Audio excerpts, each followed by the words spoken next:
When I first started these videos, I wasn't really, I didn't have any intention or plan or idea.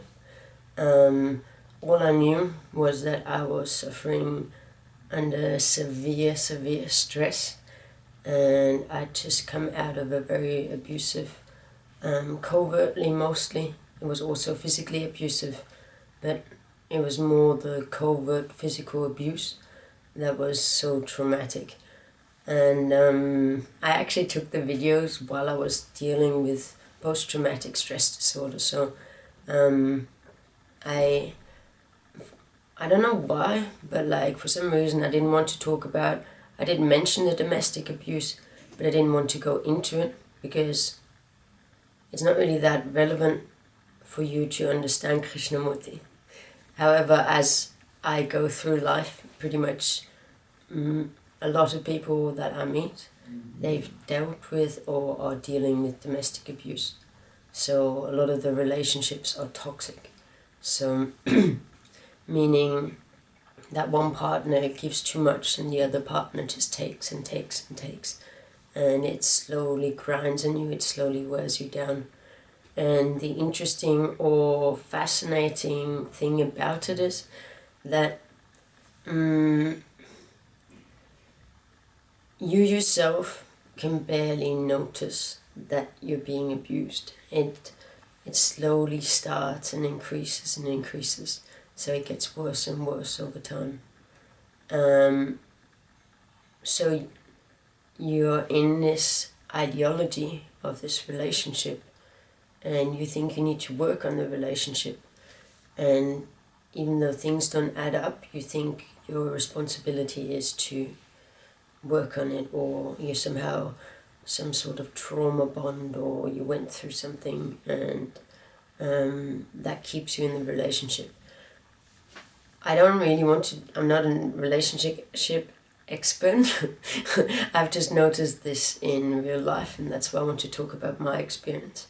So I met my ex when I was 19, and so way too young, and long story short, due to visa issues, we got married. So he was from Australia, I was from Austria. For him to be able to stay in Europe, the easiest way was to get married. So it wasn't really, on my behalf, it wasn't that serious. I didn't 100% think I'm going to live with this person for the rest of my life. That's not the reason we got married. I just thought I'd like him to stay here, may as well get married, doesn't seem to be that big of a deal, and then he can stay here. And the first year of our relationship was nice, really good. He seemed like the dream partner, the nicest person on earth. He was kind to me, he supported me, he helped me, he showed me what it's called love bombing. So showed me lots of love and affection and gave me the attention I craved so badly, so that I wouldn't have been so vulnerable to his abuse if I hadn't had come out of an abusive relationship with my mother. So I was running from my mother, out of the abusive relationship from my mum, straight into the arms of another abusive relationship. Obviously, I didn't know this at the time. I thought he was my savior. I thought he understood me. I thought he was there. He's gonna, be my partner in crime. He was my best friend. And slowly things changed. So I'm going to go in detail about my life so that you can understand a little bit more. Maybe if this is happening to you, or you've been through the same, or your friend's been through the same and you don't understand why they're still with the person and stuff. It's a very difficult situation to watch when you watch your friend in an abusive relationship and you try to tell them, it doesn't work. So they will usually get defensive. They can't believe what you're saying.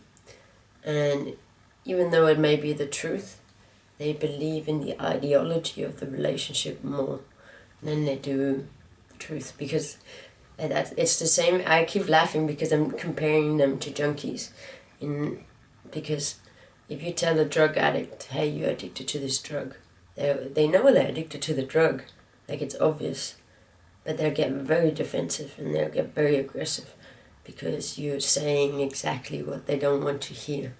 And this is what happens with abusive relationships as well. So with my ex, there were small signs already where he like hit me and then gave me some sort of excuse or some sort of idea I was supposed to believe. And I always went by give him the benefit of the doubt. So there was like a situation where I was walking, I was still drinking at the time, and I was holding a can of cider, I assume, and he just kicked the cider out of my hand. But he didn't really kick the cider out of my hand, he really kicked my hand. And like, it's a weird situation. And then he just said like, oh, I thought it was empty and I wanted to kick it out of your hand. I thought it was funny. But actually he just kicked me in the hand, and then he tried to give me an excuse and see if I'm gullible enough to believe him. And like this was when I was 19, before I got married to him, so like I was gullible and I believed him and I thought he was my savior. I thought he was my best way out of my mother's house, which like it was the easiest way for me to get away, yeah. But then he started, he just basically slowly started to let me know that he is superior to me. So everything I did, he would sort of look down on me and talk down on me, and just like my mother did, just like my father did, just like my brother did. So like it was a normal thing to me. So I just assumed, for me it was rational, logical, reasonable to then accept what everybody's telling me, how I'm inferior, and I believed him. So I would succumb to his oppression, and we'd fight, and like there were so many ways that he controlled me covertly. So he slowly made sure that I didn't have any more friends. So he would get jealous when I went out to meet my friends. So I didn't want to upset him, so I'd stay home. And then once I went out partying without him, had so much fun, told him about it, and he got really jealous. So I never did it again because I didn't want to upset him. Like I loved him, and I loved the idea of our relationship working. I believed in our positive outcome. I believed that we were going to have kids together, and a happy family and a house, and all the things that heteronormative ideology tells you should want and have and need. I personally really wanted to have children from kindergarten age. So like it was a big thing for me. Like I was sort of excited to be in a relationship so early, so that we could plan a family early. But it never happened because I needed stability in the relationship. I needed to feel safe. I needed to feel like all I wanted to avoid was a child needing to grow up in the same volatile, physically aggressive and violent household that I grew up in, where my parents kept fighting all the time, physically as well. So that's all. Like I wanted a child, but I did not want a child that would have to live through passive aggressive anger, petty like retaliation, anything like that.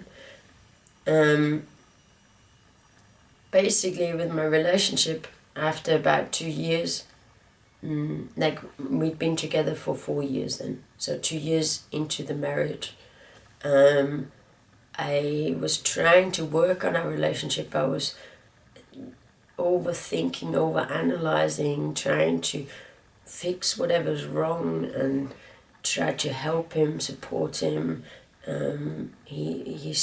started a new career, so I worked for him. Like, that happened later, but 2 years into the marriage, I was questioning if this is worth the investment. And then his brother committed suicide. That's a video in itself. Like, it was a very sad situation. He was a lovely guy, and I think he was 34 at the time. And he committed suicide. So when obviously there was no doubt in my mind that it is my duty to be there for him in this very difficult time. It was his only brother, and that was more or less, that was more or less the start of a downward spiral, because he then it seemed like he never got over his brother's suicide. So he seemed depressed. So I thought he was depressed. So I was trying to help him for about way too many years to get out of this depression. And because he was miserable and never wanted to do anything, it was hard to motivate him. He was drinking every day, and things got a lot worse as time went on. And all he was doing was trying to get my attention. So in any way, it didn't matter if it was good or bad. So if he pissed me off, he'd be happy. If he pretended to be depressed and I'd worry about him, that would make him happy. So this completely drained all the life energy out of me. And he'd always be nudging on me. He'd always put me down the whole time. And so by the time, there was just I think, I was with him, we were married for 10 years. So I always say, I'm pretty sure about the last 4 or 5 years, I'd just given up on life. I was trying to basically, all I wanted was for him to love me. Because I could tell he doesn't love me. And I thought he used to love me, and then I did something that made him not love me anymore. So I was trying to get that love back. And I thought it was because he was depressed that he can't show love. And I tried to get him to psychiatrists. I bullied him to psychiatrists. I tried anything and everything. I helped him. So he wanted to become a tattooer. So everything I could do, I helped him to become a tattooer. Doesn't matter. And he wanted, that was his dream job. And then he got his dream job. He was working as a tattooer, he was successful, and he was still miserable. And then I just went, what else is, what do you want out of life? I couldn't understand now, I've given him, he's more or less gotten everything he wanted, and he was still the same. It was exactly the same. And it wasn't until, so it was a very hard, there was one moment, so I was always confused about a relationship. I was always thinking about what is going on. What did I do? I always blame myself.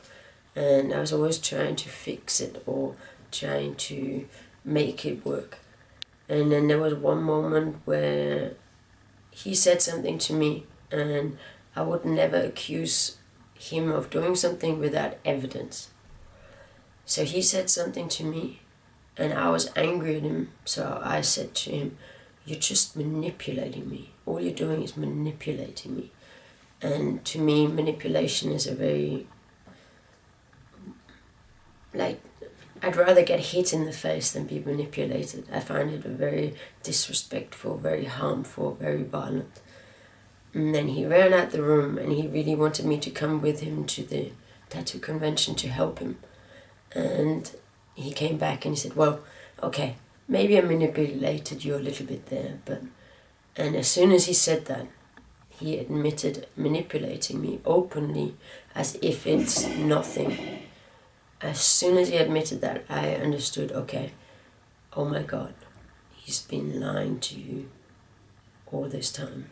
All he's been doing is using you like that. I've been waiting for the payback, so the moment where he turns around and does the same for me. But his paybacks were always empty promises. So he'd promise me things that would never happen. And as soon as he admitted that he manipulated me, it took me a little, but I realized, okay, I've been had more or less, or I've been taken advantage of. And like he, I don't want to say outsmarted me, but that's sort of what it was like. He in his eyes, I think he just took advantage of my giving, or I don't know, for sure it's like a people-pleasing issue that I had. Like it was my doing. If I didn't come in with a people-pleasing issue from my mother, obviously, I would never have stayed in this relationship for that long. He was also physically abusive as well. Like once he strangled me, and like really, I was screaming at him for some reason, and he just stepped up to strangle me. No word said, no nothing, like choked me out. Like I couldn't even know, like I couldn't say anything. I couldn't do anything. I was so shocked that this person that said loved me was now evidently trying to kill me. And it was a very strange. It was a harrowing experience, because he never used to respond at all. He didn't react, and I'd gone to lots of boxing classes, Thai boxing, self-defense, everything. So I knew exactly how I am supposed to defend myself, how I can defend myself, what I could do. But as soon as he he really, like it wasn't a I've got you by the neck thing. It was like he bruised my trachea. Like I couldn't talk properly afterwards and stuff. Like I didn't have marks. It wasn't that long, but he just looked me straight in the eyes, and I could just see this evil intent. And I didn't try to fight. I wanted him to kill me. As soon as he did that, I was just like, I give up. That's how. Like I didn't even care anymore. I didn't want to survive. I didn't want to live.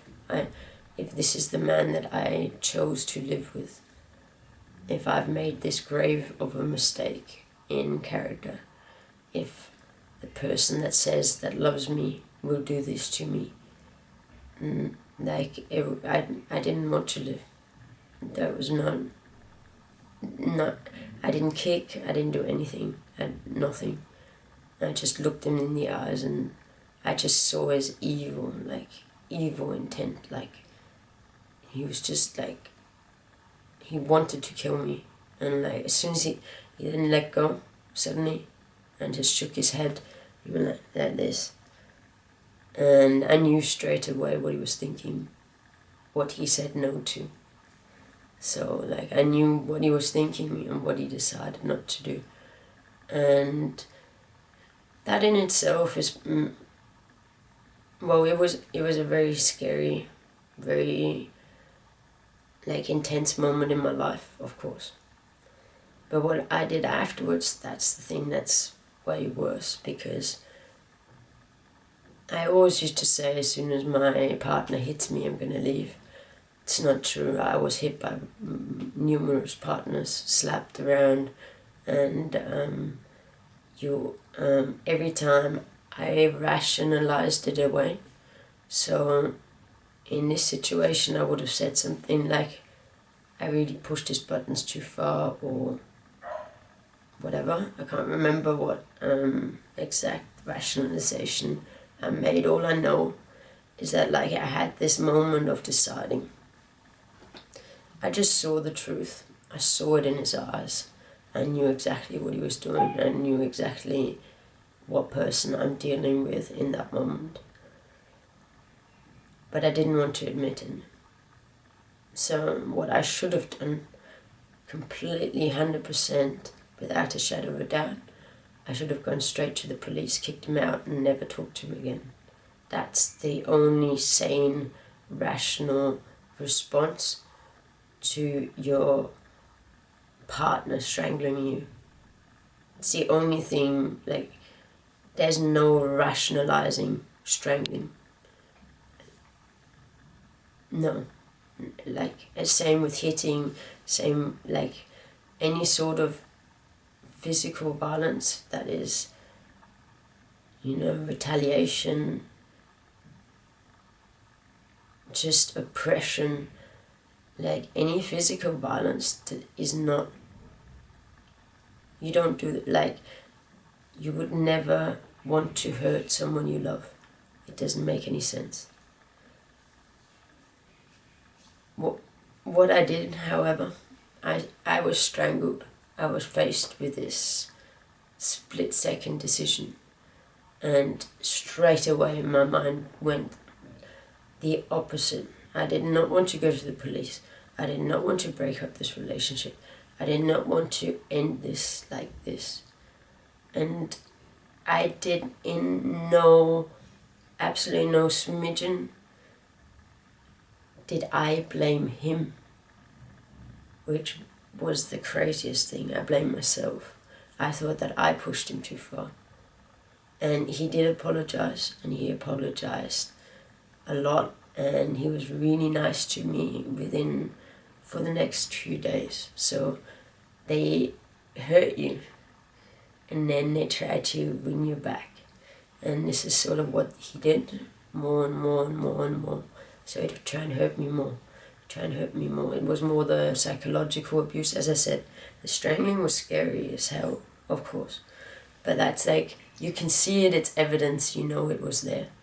The subversive comments, like they're making you feel down and always criticizing you and always picking out the negatives and telling you what you are and telling you, oh, that's typical for you, or like all this down talk, that negative, that was way worse. Like, I think if it weren't for that, he wouldn't have, like, if that would have been 19-year-old me, I probably would have gone to the police. I would have been smarter, but I was already so immersed in this ideology. I was so in love with this idea, belief that I had of a happy family with him.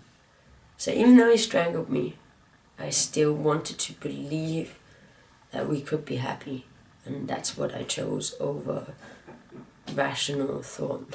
So there were a few other situations as well. But the strangling one was just like, that was really haunting, just looking him straight in the eyes. And the fact that like I've learned, I've done a lot of martial art, like for fun, not in serious ways. I've always had interest in fighting, kickboxing. It's always fascinated me. So I knew plenty of ways to defend myself, and I didn't. I wanted to die. I'd rather be dead than...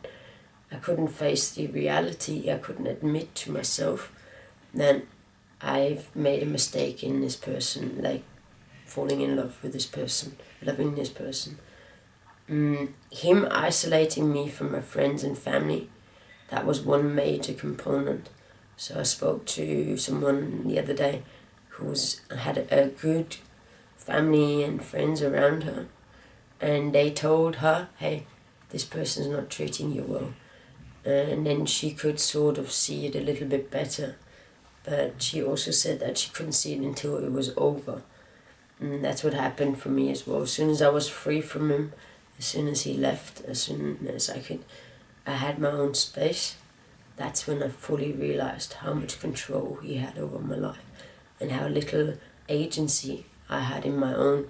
So everything I did for him. Like, and all the holidays we went on were more or less his, like, that's where he wanted to go, and then we did, but then he just got drunk all the time anyway. So, yeah, no, it's really hard, and a lot of people deal with domestic abuse, and it's a hard thing to get over because it completely messes with your idea of self. So they tell you you're something you aren't, and you stop believing them. So it's very traumatic to get out of a domestic or toxic, let's call it toxic relationship. I've spoken to a fair amount of people, and they're like, I don't even know who I am anymore, and they're exactly in this state of nothingness that I always speak of. So this, like, you just believed this person, and it was a real idea, so you really believed in this person, and then suddenly you were shown that that idea was wrong. So suddenly that idea dissipates, and then we're really confused because we don't know what to believe anymore. And that's exactly, so if you're in this state, just relax. It's just ideas, and like they're good at what they're doing. That's why they manage to manipulate you. And it's like it's like, if we look at the relationship as such, all we see is negativity. We go like, oh my god, they took so many years of us and blah blah blah. But actually we are learning a very valuable lesson for ourselves in our life. And right now, if you're just coming out of this, you do not see the positive.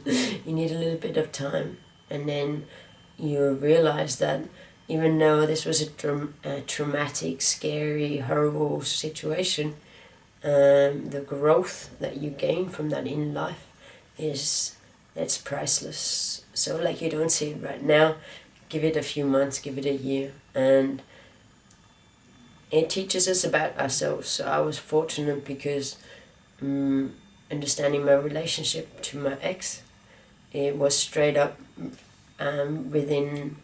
I knew straight away my ex is the same person as my mother, and thankfully I could see the similarities in behavior, and then I didn't just get freedom from my ex, from that domestic violence, but also the freedom from my mother, which was even more more valuable actually, because my mother never loved me, and I was always trying to make her love me. So that was a lot of energy, a lot of effort, a lot of trying, a lot of whatever, and all of a sudden I could just stop doing it. And now she like as soon as I stopped trying to please her and didn't care about her anymore, all of a sudden she really wants to be my friend again, which is quite hilarious. But I'm keeping my fair distance from my family now. I just wanted to go into detail. I was dealing with so I had post-traumatic stress disorder after the breakup. Because he threatened to kill me, and I really believed him. I really thought he told me he was going to burn down the flat, and he knows where I am, blah blah blah, and he kept the house keys, and I should have gone to the police then as well, but I didn't. I was like a kick puppy, I was just like this, like, just take everything and leave me alone and don't kill me. And in the divorce as well, like I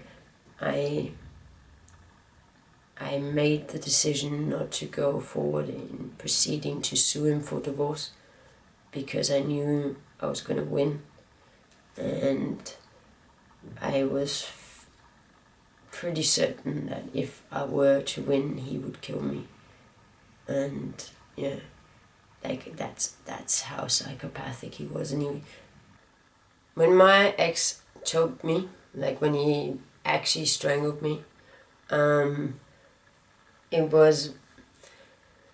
actually prepared myself for like self-defense classes, Thai boxing, all kinds of things. I knew how to defend myself, But as soon as like this man that said that he loved me showed me visibly, evidently, and I could see it in his eyes what he was trying to do.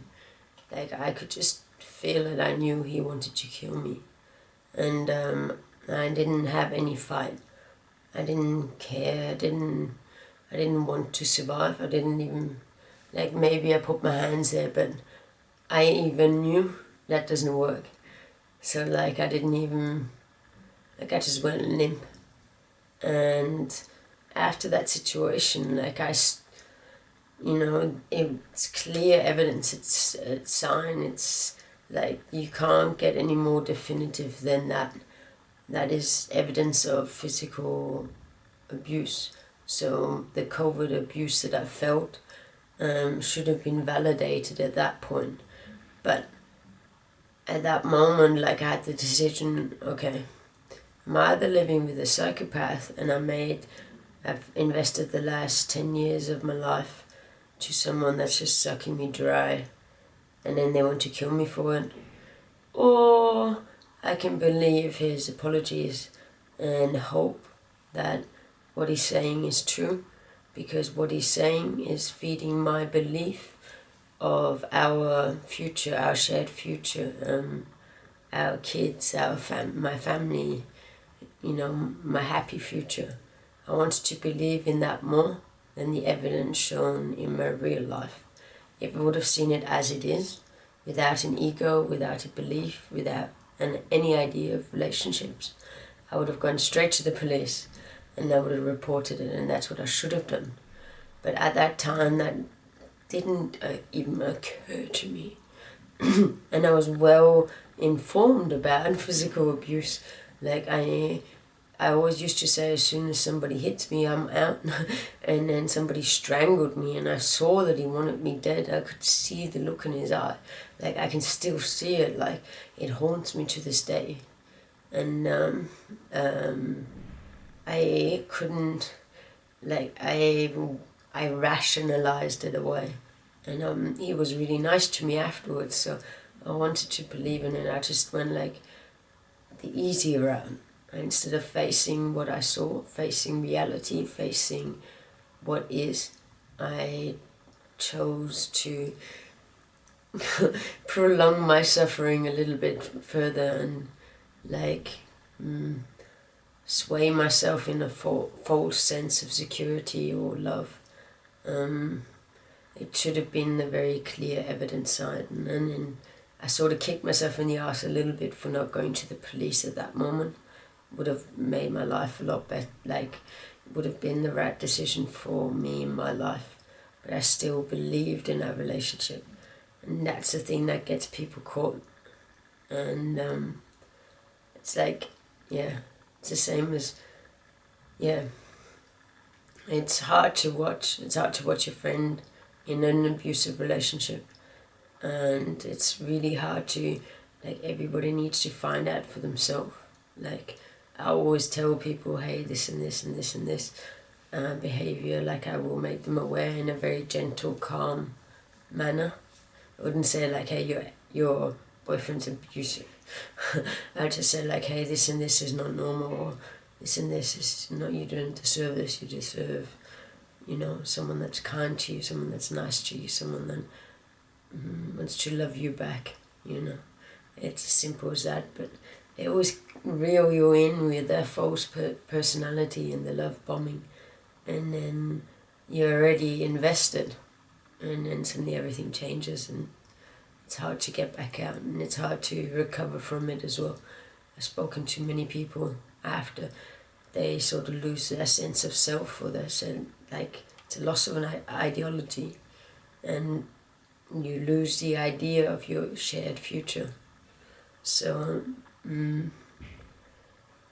that's a sort of loss of ideology that helped me understand Krishnamurti, because my fake world collapsed with my ex, my fake world collapsed with my family, and my fake world of being healthy collapsed with the MS diagnosis.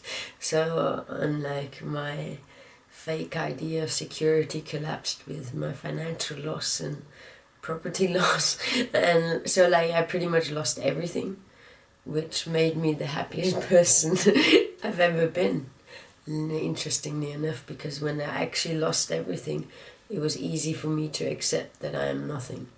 And like this is what I'm doing this video speaking about abusive relationships, just to share my story. And like it was relevant to understanding Krishnamurti, because everything I believed in I just lost. So I was just in this nihilistic existential crisis. And that was the perfect time for Krishnamurti to set in, and his like I was trying to make sense of the world again, because the world as I knew it just collapsed. And then I got a fresh take with Krishnamurti, and he helped me start my life afresh. And like anybody can do this. You don't need to have this massive fall. Now that I've done the massive fall and went like, oh yeah, he's right. You can, you don't need that. All you need to do is face yourself in whatever way you need to do it. And you don't need the other person. And if you are in a relationship, you're questioning if it's good for you. If you're already questioning if it's good for you, it's probably not that good for you.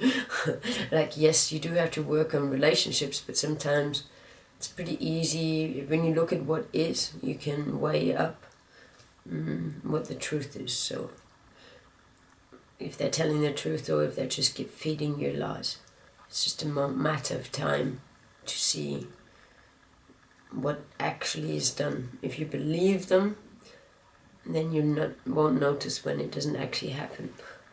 You'd rather believe in what they're saying. And life, like, doesn't matter how long you've been in the relationship. As soon as you realize that it's not good, get out as soon as possible. It's your health first. It's about you becoming whole. You don't need this other person. You don't need anybody but yourself to be happy. You don't need a soulmate partner. You don't need that. All you need is self-love. You need to be able to accept yourself as you are. Totally, completely, all the things that you think are, all the ideas you have of yourself. And as soon as you drop them and accept yourself for who you actually are, then you can set your mind free as well. And you'll understand true love, you know. And it's once you completely love yourself, it's super easy to love other people. So it's like an overflowing of love. It makes everything a lot more fun. So there's like no ego left to be hurt.